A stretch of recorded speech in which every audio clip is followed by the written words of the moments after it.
Assalamualaikum teman-teman. Bertemu lagi dengan saya Sabita Atifah. Apa kabar semuanya? Semoga sehat semua ya. Teman-teman, tahukah kalian ini apa? Ya, benar. Ini adalah bunga sepatu.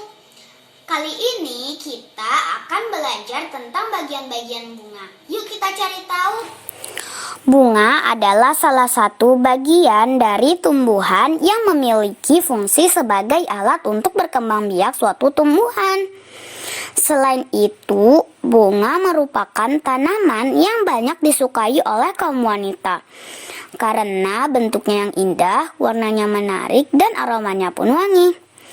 Bagi mereka yang menyukai bunga, biasanya mereka memelihara bunga tersebut sebagai hiasan ruangan, rumah, ataupun taman. Ini adalah foto bunga sepatu.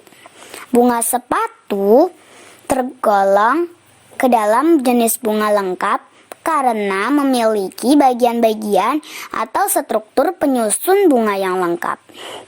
Bunga sepatu memiliki tangkai bunga, kelopak, mahkota, putik, dan benang sari. Untuk melihat bagian-bagiannya lebih jelas, yuk kita bongkar bunganya dengan melepas helaiannya satu persatu. 1. Tangkai bunga masih termasuk ke dalam salah satu dari bagian-bagian bunga. Nama latin dari tangkai bunga ini adalah pedicellus. Bagian tangkai ini tepat berada di bagian bawah bunga dan bertindak sebagai pendukung terakhir dari cabang pada bunga. Fungsi tangkai bunga yaitu menjadi penghubung antara bunga dengan ranting. Tepatnya, tangkai bunga juga berfungsi sebagai penopang bunga. 2. Kelopak bunga. Kelopak bunga atau biasa disebut sebagai kaliks. Kelopak bunga ini terletak di lingkaran terluar. Fungsi dari kelopak bunga ini adalah melindungi mahkota bunga ketika masih kuncup dan akan terbuka jika mahkota mekar. Biasanya, kelopak bunga memiliki warna hijau menyerupai daun dan tidak seindah mahkota bunga. Kelopak bunga berfungsi menutupi bagian bunga lainnya ketika bunga masih mekar, masih belum mekar, atau kuncup. Kelopak bunga merupakan modifikasi dari daun. Mahkota bunga. Mahkota bunga atau disebut juga sebagai corolla merupakan bagian bunga yang paling mencolok. Fungsi mahkota bunga ini adalah untuk menarik serangga. Bagian mahkota biasanya berwarna-warni dan terlihat sangat indah. Selain itu, mahkota bunga juga paling besar dibanding dengan bagian-bagian yang lainnya. Warna mencolok mahkota bunga memiliki fungsi sebagai penarik perhatian serangga penyerbuk untuk proses penyerbukan. Mahkota bunga terletak pada bagian lingkaran di sebelah dalam kelopak bunga. Mahkota bunga merupakan modifikasi daun dan berfungsi pula untuk melindungi organ reproduksi pada bunga. Umumnya, jumlah mahkota pada bunga sepatu adalah 5 buah.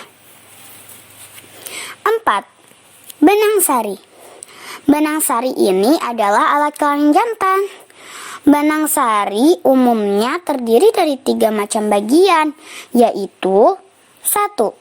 Tangkai sari atau filament adalah bagian benang sari yang membuat posisi kepala sari berada cukup tinggi dari bunga untuk membantu proses penyerbukan bunga. 2. Kepala sari atau anter adalah bagian paling ujung dari tangkai bunga, dari tangkai sari dengan ruang-ruang untuk menampung serbuk sari. 3. Serbuk sari atau polen adalah bagian benang sari yang terdiri dari sel-sel kelamin jantan yang digunakan saat proses penyerbukan. 5. Putik. Putik merupakan alat kelamin betina. Biasanya putik terletak pada bagian tengah-tengah bunga. Putik mengandung sel telur yang berguna pada proses pertumbuhan. Putik umumnya terdiri dari 3 macam bagian, yaitu 1. Tangkai putik atau stilus adalah bagian putik yang membuat posisi kepala putik berada cukup tinggi dari bunga untuk membantu proses penyerbukan bunga. Kepala putik atau stigma adalah bagian putik yang paling ujung atau pucuk dari putik. 3. Bakal buah atau ovarium adalah bagian putik yang mengandung sel telur dan terletak di dasar bunga. Fungsi bakal buah adalah sebagai tempat terjadinya perbuahan, sehingga dimungkinkan terbentuknya bakal buah. Teman-teman, lihat animasi lebah ini. Wah, lebahnya sedang mengambil sari madu dari bunganya. Enak sekali ya serbuk sarinya. Lebah adalah salah satu hewan yang disebut dalam Al-Quran dan juga sangat membantu dalam proses penyerbukan. Dalam Al-Quran juga diceritakan proses penyerbukan oleh angin, yaitu di surat Al-Hijr ayat 22. Penyerbukan adalah sebuah peristiwa alami jatuhnya serbuk sari lalu menempel pada kepala putik sehingga terjadi proses pembuahan sempurna pada bunga. Ketika serangga seperti kupu-kupu, lebah madu, atau kumbang singgah dan hinggap di bagian-bagian bunga yang tujuannya untuk menghisap sari madu. Tanpa sengaja kakinya menginjak serbuk sari yang menyebabkan ratusan serbuk sari itu melekat pada kakinya.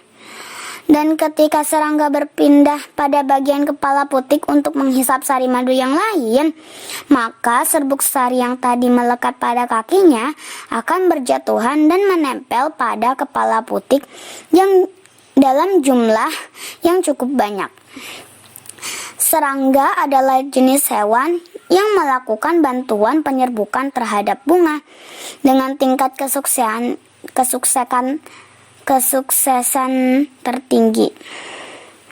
Hubungan yang terjalin antara serangga dan bunga adalah bentuk jalinan simbiosis, yaitu hubungan yang sama-sama menguntungkan, yaitu bunga memberi fasilitas pada serangga dengan banyak nutrisi, sedangkan bunga diuntungkan karena serangga membantu mempercepat penyerbukan yang jarang terjadi kegagalan. Jadi, jangan menangkap serangga sembarangan ya teman-teman. Demikianlah bagian-bagian bunga sepatu, fungsi setiap bagiannya, dan proses terjadinya penyerbukan. Nah, sekarang mari kita lihat bagaimana cara melestarikannya.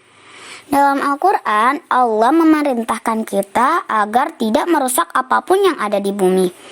Hal ini terdapat dalam surat Al-A'raf ayat 56. Dan janganlah kamu berbuat kerusakan di bumi setelah diciptakan dengan baik.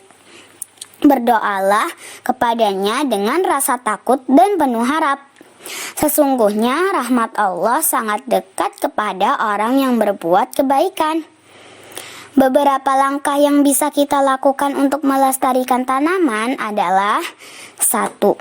Merawat tanaman dengan cara menjaga lingkungan tumbuh yang baik, penyiraman dan pemberian pupuk yang tepat. 2. Menjaga populasinya dengan cara tidak mencabutnya sembarangan. 3. Tidak menyemprot tanaman dengan zat kimia. 4. Banyak menanam tanaman, mulai dari rumah sendiri ya. 5. Ikut serta dalam mengkampanyekan pelestarian tanaman. Demikianlah presentasi saya kali ini, dan besar harapan saya setelah melihat presentasi ini, kita semua bisa lebih bersyukur kepada Allah dengan cara mencintai dan memelihara ciptaannya. Wassalamualaikum warahmatullahi wabarakatuh.